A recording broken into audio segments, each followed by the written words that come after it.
In the grand tapestry of human history, moments of peace are as significant as the epic battles that define ages. Long before the Geneva Conventions, before the Magna Carta, two of the ancient world's greatest superpowers chose diplomacy over destruction. This is the story of the world's first known peace treaty, an agreement born from the crucible of war that would forever change the course of international relations. Our story begins in the 13th century BCE, a time dominated by two colossal powers.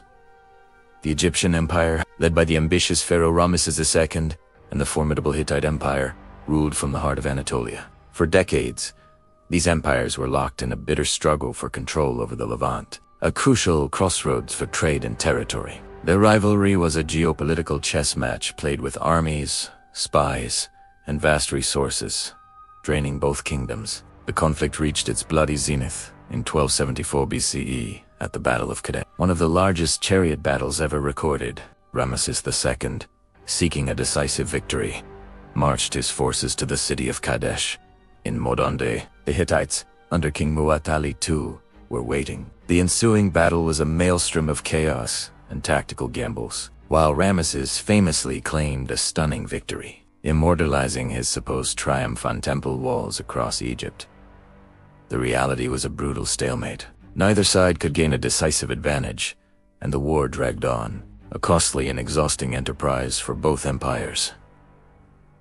Years passed. The throne of the Hittites was now held by King Hatuili III, a pragmatic ruler who had gained power through political maneuvering. He saw the endless war with Egypt as a drain on his kingdom's strength, especially with the rising threat of Assyria on his eastern border. In Egypt, Ramesses II, now a more mature and seasoned ruler, also recognized the futility of perpetual conflict. The decades of war had secured no lasting gains, and the stability of his own empire was paramount. The time was ripe for a new approach. Around 1259 BCE, diplomats from both kingdoms began the delicate process of negotiation. This wasn't a surrender, but a mutual agreement between equals. The result was the Treaty of Kadesh, also known as the Eternal Treaty. Inscribed on a silver tablet, it was a landmark of diplomatic innovation. The treaty's terms were revolutionary for their time. It included a declaration of eternal peace and brotherhood between the two nations,